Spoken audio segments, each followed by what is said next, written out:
A friend of mine from work asked me if I was going to go see Cowboys and Aliens. I said, hell yeah, I just got the DVD, I'm going to watch it tonight.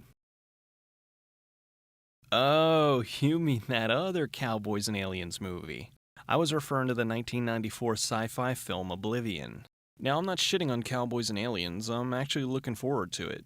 It's got Daniel Craig, Harrison Ford, Sam Rockwell, Clancy Brown, Olivia Wilde, and it's directed by Jon Favreau. It's got a great pedigree behind it, and I'm really hoping it's good. I even bought the Alienade Slurpee cup. Well, the cup's cool, but the Alienade tastes like liquefied dog asshole. So anyway, on to Oblivion. The movie was filmed in Bucharest, Romania for about $2.5 million. It's a bizarre movie full of oddball characters and cheesy one-liners. I'm calling you out, Stone. What's the matter? Not man enough to face me? Or maybe you're too much man. Too much human. It's got a great cast, too. Richard Joseph Paul, Meg Foster, Julie Newmar, Musetta Vander, Carol Strukian, George Takei.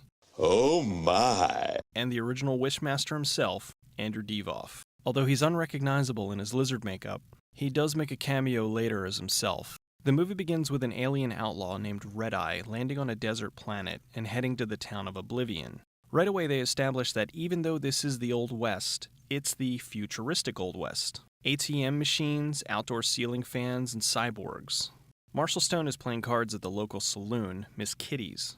Miss Kitty is played by Julie Newmar, no doubt as a nod to her years as Catwoman. Red-Eye shows up and challenges Marshall to a shootout. Marshall loses. Mr. Gaunt the Undertaker shows up right as the Marshall's killed. He's always around right when someone's about to die. Miss Kitty starts freaking out over Marshall's death. Well, either that or she just saw Tu Wong Fu. Meg Foster plays Stell, the cyborg deputy. Red-Eye has a device that shuts down electronics, so it shuts her down before she can avenge the Marshal. Why does this woman have a banana belt? Out in the desert, a wanderer named Zack Stone rescues Buteo, an Indian in a bad wig, from a giant scorpion. Buteo is left to die by someone who killed his family. Red-Eye's having a meeting with his henchmen, Bork, Spanner, the appropriately named Lash, and Wormhole. What's up with Wormhole's head? He looks like a living caricature. Zack and Buteo are camping for the night. Buteo explains that he can see the future in a cup of coffee? Alright. Mr. Gaunt shows up and tells Stone that his father, the Marshal, has died. The three then head back to Oblivion. George Takei is playing Doc Valentine, the local drunk. He ad-libbed most of his lines in the movie, with nothing but Star Trek references. Jim, beat me up.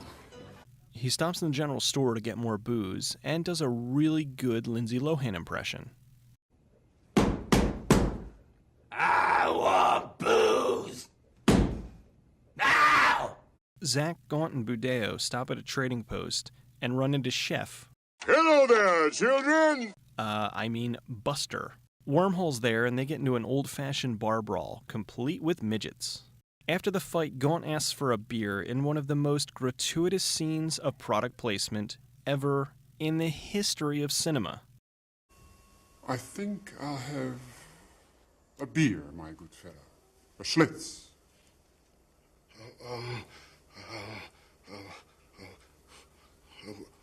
We're out of Schlitz. Then Buster.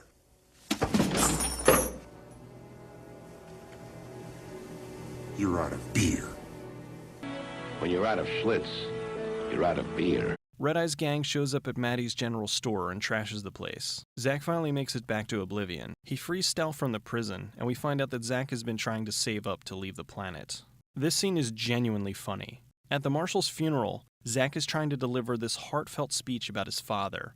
Unfortunately, it's Thursday, which is when the church plays bingo. Sometimes I think my father felt the same way. I know he did. G49. It's Thursday. Back at Miss Kitty's, Buteo recognizes Spanner as the one who killed his family. They get into an arm wrestling match, but to make things more interesting, Buteo unleashes the Monding. The Monding attacks and kills anything that expresses fear. Come on, look at how cute that thing is. Spanner freaks out and the Monding kills him. Bork then kills the Monding. Boo! Stell shoots Bork, but then he gets up and shoots Stell. Turns out Bork is nigh invulnerable. Lash captures Buteo. Great Scotty! Zack then steps up to take back the town. He gets into a shootout with Red Eye's men and kills a bunch of them. Zack rescues Buteo, but Red Eye kidnaps Maddie. Zack, get me that tricorder there. Zack, Stell, Buteo, and Gaunt head out to rescue her. Zack has a showdown with Red Eye, he throws him off a cliff, and he's eaten by the giant scorpions. Zack then takes over as the new Marshal of Oblivion. For a movie that not a lot of people heard of, it influenced quite a few things. Now, I'm not 100% on these, but they seem to be a bit beyond just coincidence. First off, the bullet time from Max Payne.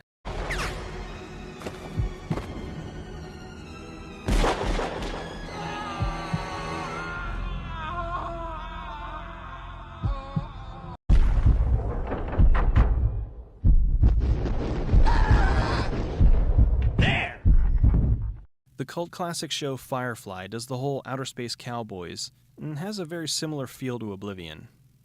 The video game Oddworld Stranger's Wrath also has some similarities. And finally, the video for Knights of Sidonia by one of the greatest bands on the freaking planet, Muse. The recently released DVD got the shaft.